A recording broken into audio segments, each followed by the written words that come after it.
Good morning. Today is the 9th of July and this is part 2 of a Slightly Shambolic Shuffle around the 2023 BMC Leyland Show here at the British Motor Museum at Gaydon. I do apologise in advance if I get things wrong, if I fall over, if I generally just make a hash of it. I'm afraid that's just the way that it goes on this channel. We might as well continue with the stand that I found myself on. I didn't know I was going to be on the stand until today, but I was invited to join the 200 and 400 Owners Club, and part next to this very nice Rover 420 GSI Tourer. Now these are very rare. The owner I have spoken to, and he informs me that he paid £750 for this car, which is not very much considering how rare these are now. Apparently there are only 11 of these actually left taxed and on the road. There are a few more on Sawn. If you go for a different specification of Tourer, of course there are a few more, but the 420 GSI was only made from 1994 to 1995. Don't know why that was, but it's just the way that they did things. That well, later went over to the 1.6K series and then the incredibly rare 1.8 VVC K series. I think there are like 10 of those or something. So an early dash car, and sort of one I've driven actually, because Mr. Richardson Furious Driving is about to sell us one of these, and they are very nice to drive. So I'm privileged to park next to all the chaps here. Considering I didn't clean the car yesterday, I cleaned it on Friday, and I've driven through rainstorms, it doesn't look too bad actually. Already had people sort of having a look at it. So another R8 here, the late one, same colour. Interesting seats in this. So it's got seats out of a different car. The door panels are sort of suggesting to me something like an SEI or SLI. In fact, it's a 216 SLI. 1995 plate, because they finished in 95. This one's a manual. Very similar to the one that I used to have. I used to have one that was Nightfire Red and auto, but otherwise it was identical to that. And the seats, you know, they are just the pattern of the doors rather than the ones that we fit to this. I think they're off at like a 220 GTI or something. And then something very delicious, an SD3. This is a 213 SE, 87 and 88 registration, and it is absolutely wonderful. Now, if this was a 216 Vanden Plas, I'd be even more excited, but this, in this condition, is exciting in itself, because these are, well, they're very rare. The rust on these was absolutely appalling, and so to see one in this sort of condition is just wonderful. Facelifted car with the lower boot sill, wonderful. Also wonderful, we have a 214 SEI, which is the very long-lived special edition. These were very nice actually. They're quite sought after. In fact, they're quite sought after now. Again, rather like the other one, the 216 SLI, 95-96 registration, and that is that's pretty good. I love the wheels on it actually. They look more to me like a sort of Tomcat type wheels.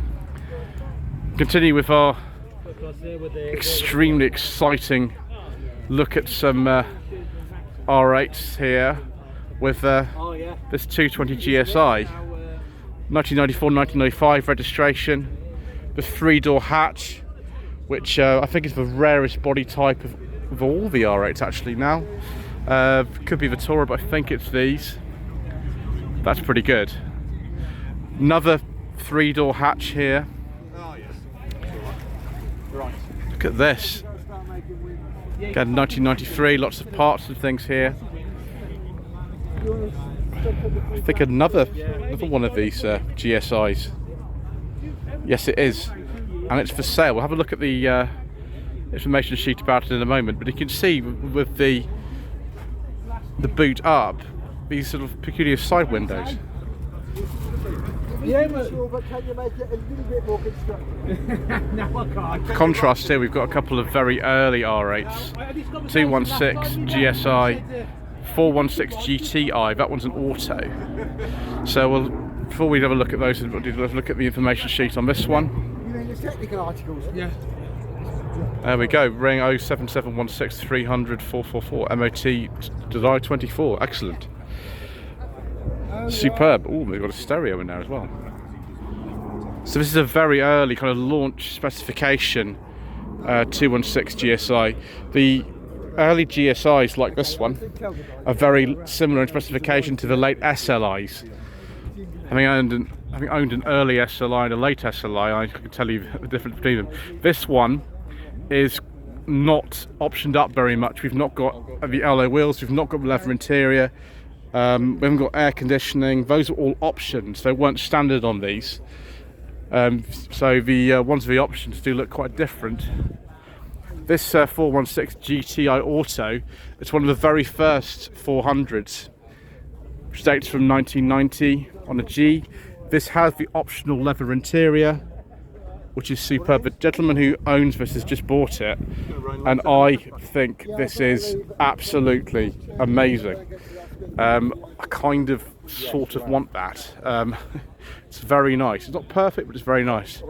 Another early specification R8 here as well. I think this isn't, I have to be careful about this, it's got windy windows, so I think this is an SI with that incredibly jazzy seat trim. Yeah, 214 SI. I think this is one of the very earliest R8s left from memory. I have to be careful what I say because I can't remember exactly. But yes, you know, manual mirrors. We've still got a full instrument pack and things. We've still got the wood. There was an even more basic version of this without the wood on the dash. But that is, well, it's very nice. We go on to some of the later 200s. This is an R3 200. It's actually a 200 VI on an S, so 1998, 1999 registration. The VIs are pretty rare. I think there's something like 12 of them on the road or something, but this is looking very, very nice. I have driven one of these. It belongs to Miss Richardson for viewers driving, the one that I drove, and that is just in beautiful condition. Then we have Captain Mustard's car, Rover 42. It started life as just a normal 25, but it's had a different interior. It's had streetwise grubbing strip put on it. These wheels are off a facelifted 45. It's got, you know, all these different panels on it. You know, I'm sure if you look on the Project Nigel YouTube channel, you can see more. I don't know where he is at the moment. He's around somewhere. Now we're doing a video of so, oh, good morning, sir. Oh, good morning, sir. How are you? Shake left hand. Shake left hand. This isn't a symbol of Freemasonry. So, sir, are you enjoying your non-shambolic non-shuffle? I'm doing a purposeful prance around this show. I see a purposeful prance. Yes, I hope you're doing well. We aim to please, sir. Yes, excellent. So, yeah, here's Joseph Lloyd from the channel Lloyd Vehicle Consulting. Sir, have you turned up in a car that we can't discuss on my channel? No, it's a petrol. Thank you, sir. I've left my my diesels are at home. Oh, sorry. We can't discuss this one, sir, can we? That one here. That has got an L series engine. I can say that because it doesn't give it away. But thank you, sir. For those who know, will know. Those who know who know. Yes. Excellent. Why shall I leave you continue non-shambolic non-shuffle? I'll let you shambolic shuffle. Yes, and, yeah, I will see you later. I've almost fallen over twice already. Be careful, Joseph. Thank you, sir. Right, there we are. So what everyone wants to see. The Beards and Bangers channel there. Oh, that's very nice. It's got a leather interior in it as well. Is that... No, it's not beige. It's more like an olive interior. I can't remember what specification this is. A lot of the... Oh, which is SLI, okay. This will be, I think, before 1998, because they took the badges off the boots of these, the full ones. They just call them like a, you know, Rover 200 after about 98. But yeah, 216 SLI with optional leather interior. Very nice. And then we've got a facelifted 25 here, which has got a Yanspeed sticker on the side of it. Actually, this is quite a highly specified one. It's a 3-door. And I think somebody's put the earlier front end on it. It's very confusing, some of these. So we'll look at the dash, and the dash will tell us whether this is a facelift one or not. Yeah, that's definitely a facelifted one. It's a facelifted dash in there.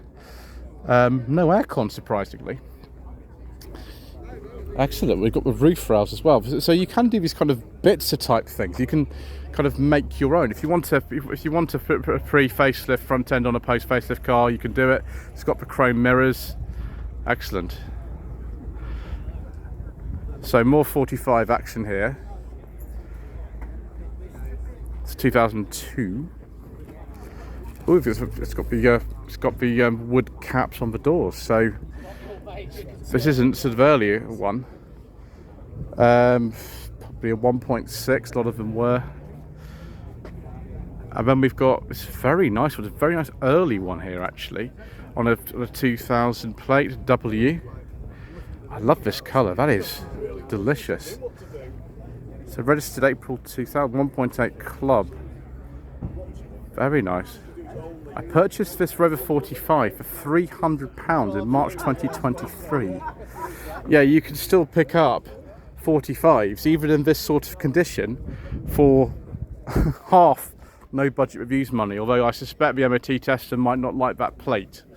That's going to be interesting. Oh, viewers. Now, I've seen this one before. 420 GSI. Again, it's before they deleted the full badges off them, so be 97 or early 98.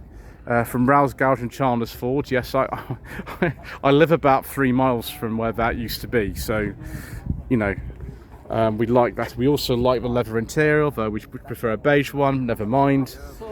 These have the 2 T series in them, and they are superb engines. These, and this car is in amazing condition. Once again, more YouTube action here. Facelift 45. This is the automatic. This is the CVT one. And as you can see, we have too many people from YouTube here to sort of count. Little strips of wood and things in here. Usually fixing and tinkering YouTube channel. Oh, since 2004 is it? Okay, I didn't remember that. The later K series don't have the Rover lettering or anything on the top of them at all. They just say that because, of course, these were going into MGs as well. And you can see actually here quite nicely you've got the facelift car and a pre-facelift together. Although this 2003 model, let me just have a look at the dials. I think this is one where we did the engineering changes, so it would have the different dials in it. Yeah, it's got the white dials like mine. So this one will have a slightly different engine in it and some other changes and the dreaded Petron remote and all kinds of things. So here we go, we've got the earlier one here, which has a different instrument pack. This is on an X. So 2000 to 2001.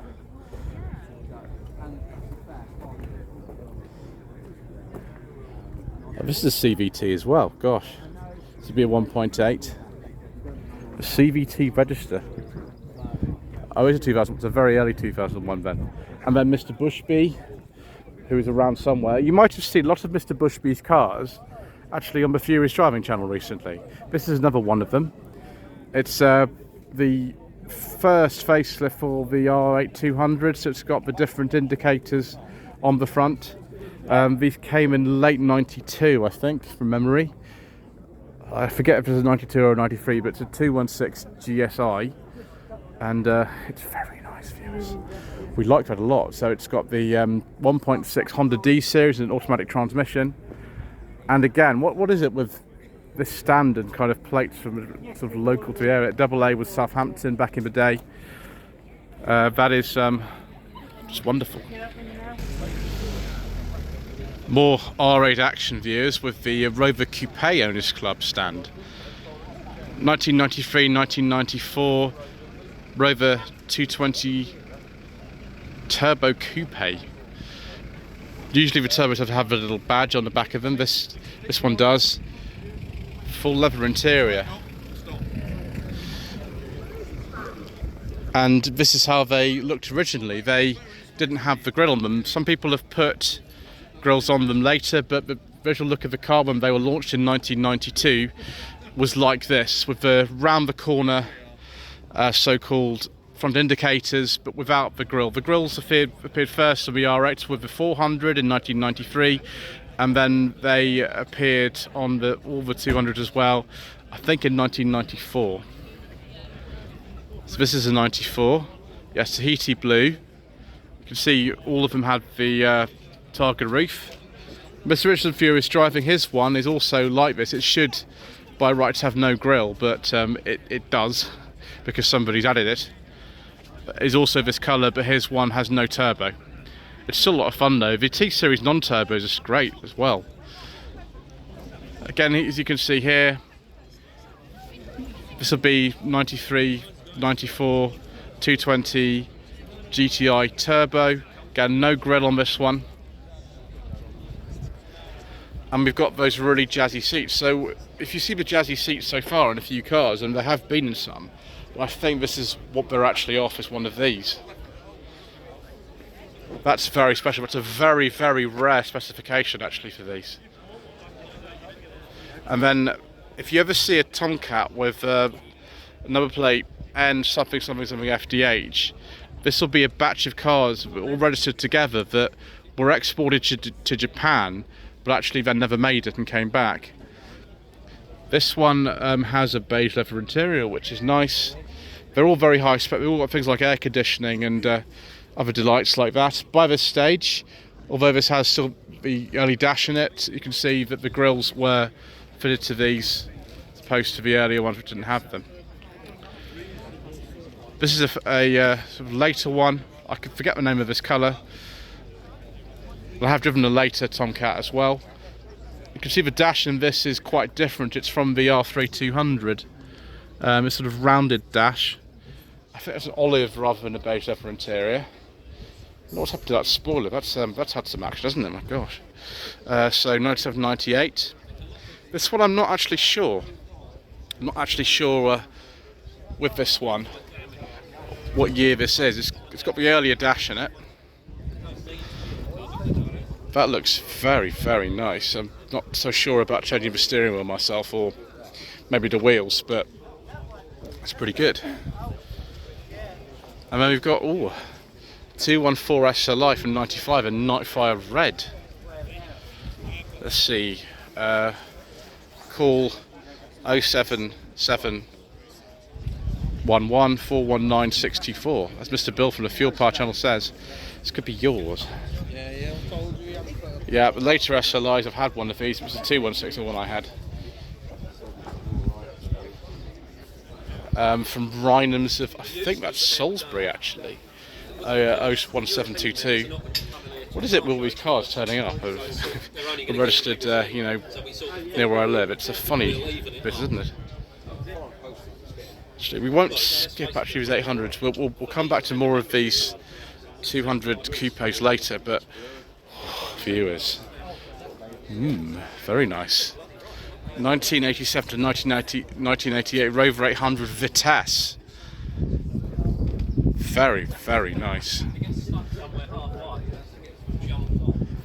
With the, I think it was the 2.7 Honda V6, this one. That's in really nice condition, isn't it? And then a much later 800, 1998 to 1999 on an S, maybe originally by the Rover Group themselves actually, on OE Birmingham plate. Got a Metro for sale as well. Ooh, we like the wood views. We'll come to it later on, an 800 I have driven on the channel, because it is actually here.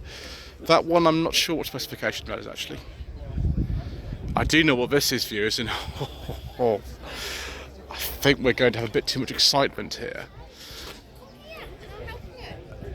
A Rover Sterling in dark green with a beige leather interior and wood.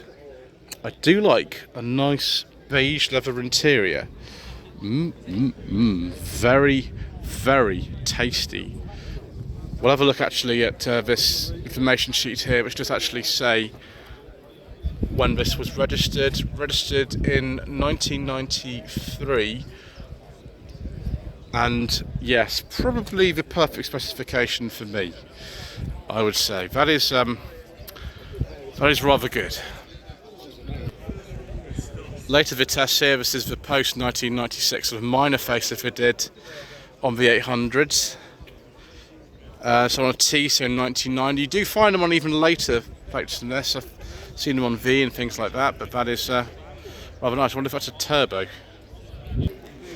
So we've got the earlier XX Type 800 here. Have a look at this this engine. Looks very much like a 4-cylinder to me. This was an auto, it's an 820 of some description, I think, this one. Yeah, it's an 820, oh my gosh, it's an 820 only. I didn't realise you could get an automatic transmission on the base 820. We still have the O series engine in it then. So a carb. Yes, it is a carb. Wow, I should have seen that earlier. Yeah, this was the absolute base specification one.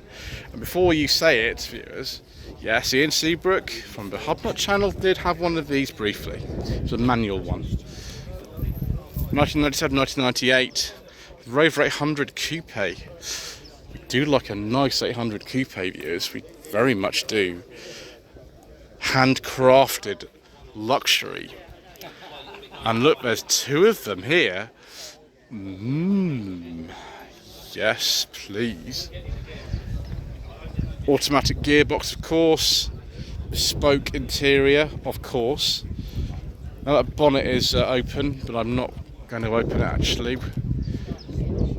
That one I'm not actually sure what year that is, a personal plate, but this one, 1995, 1996. I think we got the same wheels of them actually. Trying to fall over anything here, viewers. Oh, it's a manual. And they're both in Vitesse spec. We'll have a look at some more Tomcats before we get onto 200 BRMs. Yeah, early one without the grille. Gosh, I can't remember the name of this colour now. The Caribbean blue. Slightly later one, but with the earlier dash still in it. So about 95. And hello to @MadCMAK on Instagram.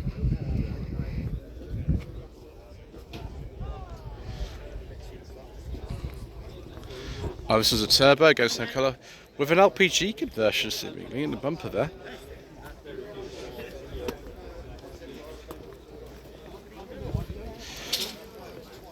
I've always thought, earlier on, I always used to think the turbos had the bonnet bulge and the other ones didn't, which I don't think is actually true. I think a lot of the earlier ones did have the bonnet bulge, regardless of whether they had a turbo or not.